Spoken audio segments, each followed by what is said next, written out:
Selamat pagi, perkenalkan nama saya Anggina Nola Situmorang, Prodi Manajemen Pemasaran, Fakultas Ekonomi dan Bisnis, Universitas Jambi. Pada kesempatan hari ini saya akan mempresentasikan topik pembahasan yang pertama itu cara dan sistem pajak, yang kedua tarif pajak, yang ketiga itu fungsi pajak. Nah, saya akan mempresentasikan ketiga topik ini dari mata kuliah pengantar perpajakan. Baik, tanpa berlama-lama lagi saya akan memulai. Yang pertama itu ada cara dan sistem pemungutan pajak. Nah, ada 3 cara dalam pemungutan pajak. Yang pertama itu ada self-assessment system. Apa itu self-assessment system? Indonesia menggunakan sistem self-assessment di mana wajib pajak dipercaya untuk menghitung, membayar, dan melaporkan pajaknya sendiri sesuai dengan peraturan perundang-undangan perpajakan yang berlaku. Namun demikian, di Direktorat Jenderal Pajak atau DJP dapat menerbitkan surat ketetapan pajak kepada wajib pajak tertentu apabila ternyata berdasarkan pemeriksaan pajak atau keterangan lain, wajib pajak tersebut belum melunasi seluruh kewajiban perpajakannya. Nah, sistem ini diterapkan untuk pajak-pajak kategori pajak pusat, seperti misalnya untuk PPN atau pajak pertambahan nilai, serta PPh pajak penghasilan. Anda diwajibkan menghitung sendiri besaran pajak Anda dengan ketentuan yang berlaku DRDJP. Pengisian pajak mandiri bisa dilakukan online dengan melalui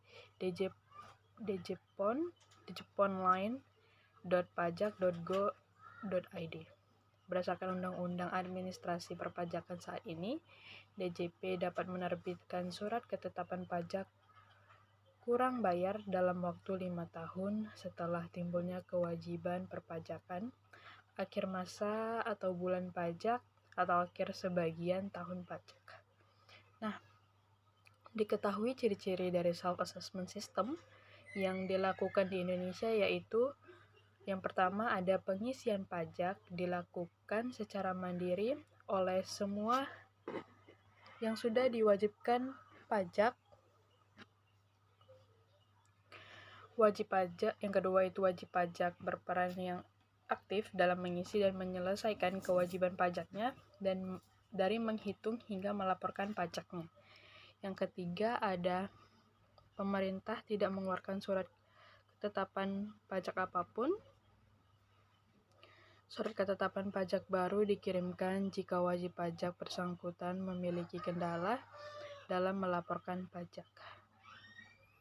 Yang kedua itu ada official assessment system. Apa itu? Dalam sistem penilaian formal, pendapatan dalam negeri bertanggung jawab untuk membuat penilaian dan perhitungan dukungan pajak berdasarkan formulir pajak penghasilan. Tidak seperti sistem sebelumnya, di official assessment system, para wajib pajak berperan pasif, sementara nilai pajak diketahui saat dikeluarkannya surat ketetapan pajak oleh bagian perpajakan. Sistem diterapkan pada pajak bumi bangunan atau PBB, pemilik usaha serta pemilik properti. Pembayaran pajak para wajib pajak hanya perlu dibayarkan sesuai dari surat pembayaran pajak terutang atau SPPT. Di bawah ini kesimpulan dari official assessment system. Yang pertama itu nominal pajak dihitung oleh petugas pajak. Wajib pajak tidak perlu aktif dalam menghitung besaran pajak.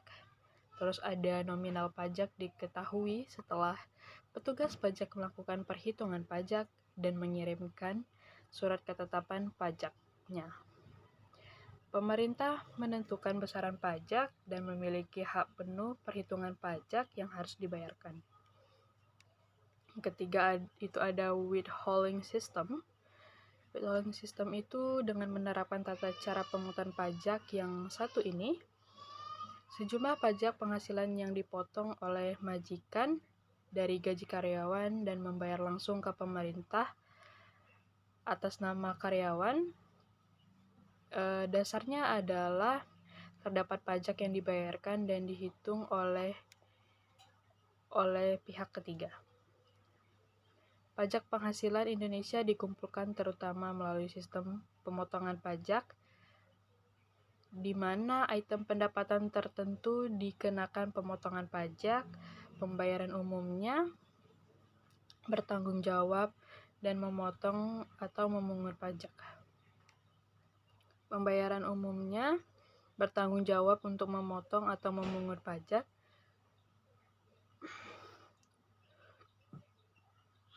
Pemotongan pajak ini biasanya bertanggung jawab untuk memotong pemungutan pajak.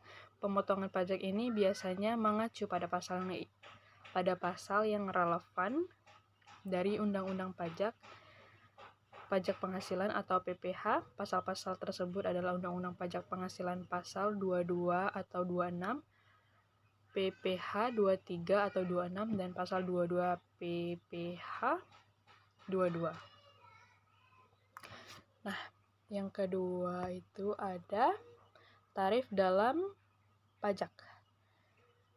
Yang pertama, tarif pajak merupakan, pengertian dari tarif pajak itu dasar pengenaan pajak atau atas objek pajak yang menjadi tanggung jawab wajib pajak. Biasanya tarif pajak berupa persentase yang sudah ditentukan oleh pemerintah. Ada berbagai jenis tarif pajak dan setiap jenis pajak pun memiliki nilai tarif pajak yang berbeda-beda. Dasar pengenaan pajak merupakan nilai dalam bentuk uang yang dijadikan dasar untuk menghitung pajak terutang.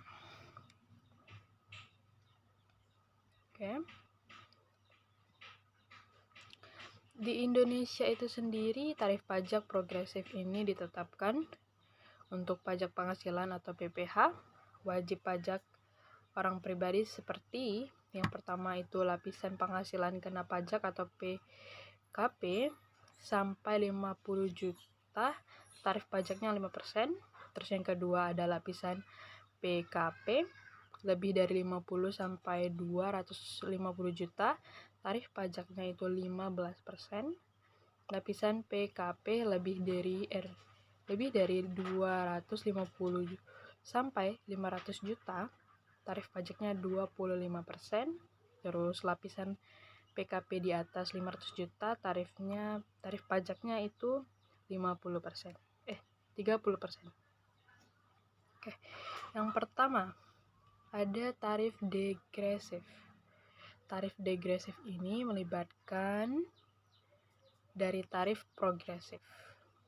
Artinya, tarif pajak ini merupakan tarif pajak yang persentasenya akan lebih kecil dari jumlah yang dijadikan dasar pengenaan pajak tinggi, atau persentase tarif pajak akan semakin rendah ketika dasar pengenaan pajaknya semakin meningkat.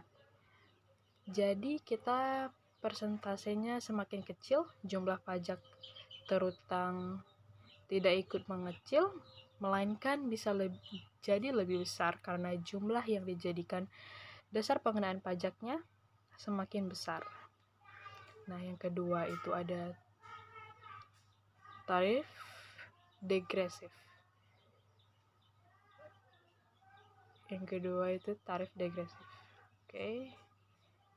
Oke, kita langsung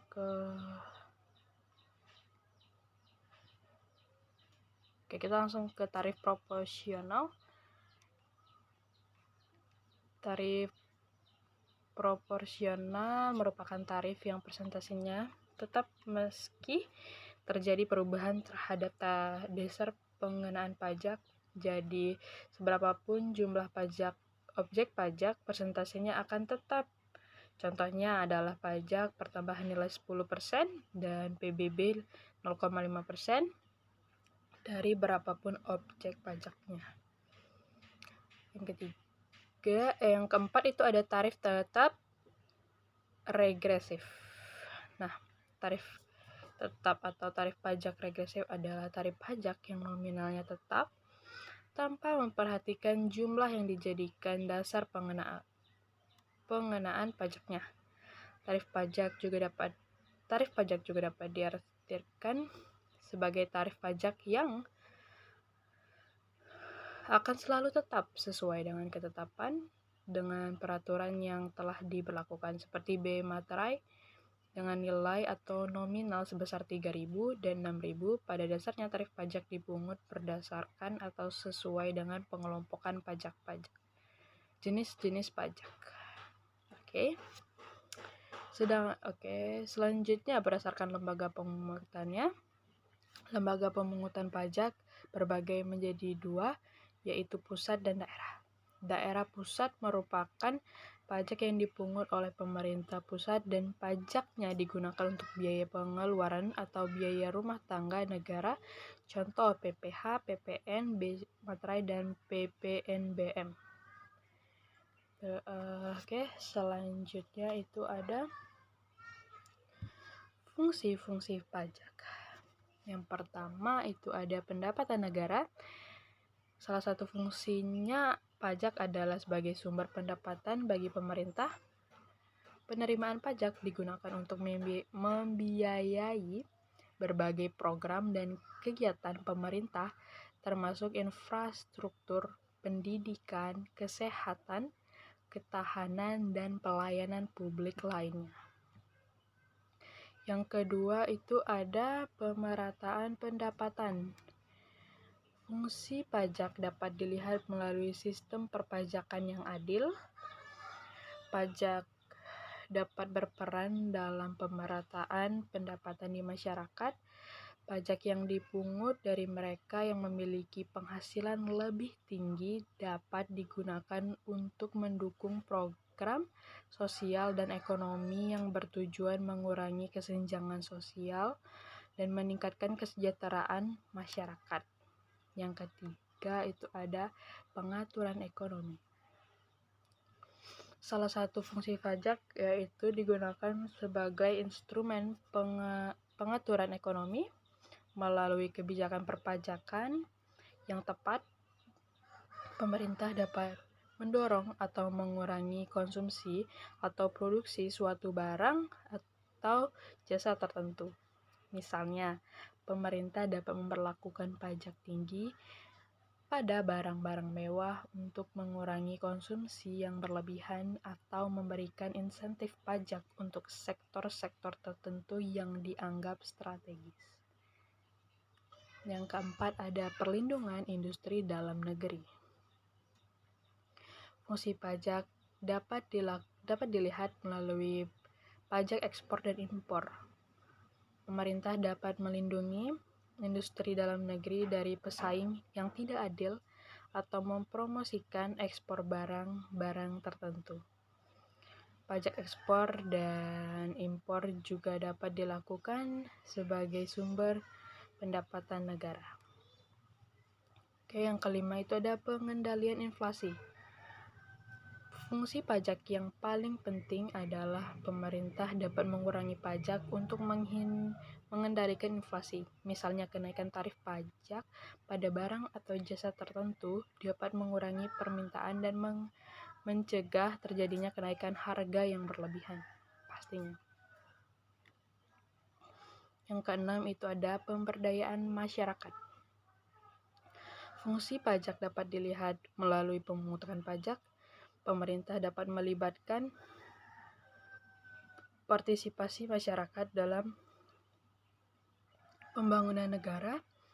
Pemahaman dan kesadaran masyarakat tentang pentingnya membayar pajak dapat memberikan dorongan untuk memantau pengelolaan keuangan publik, mendorong transparansi dan memperkuat akuntabilitas pemerintah.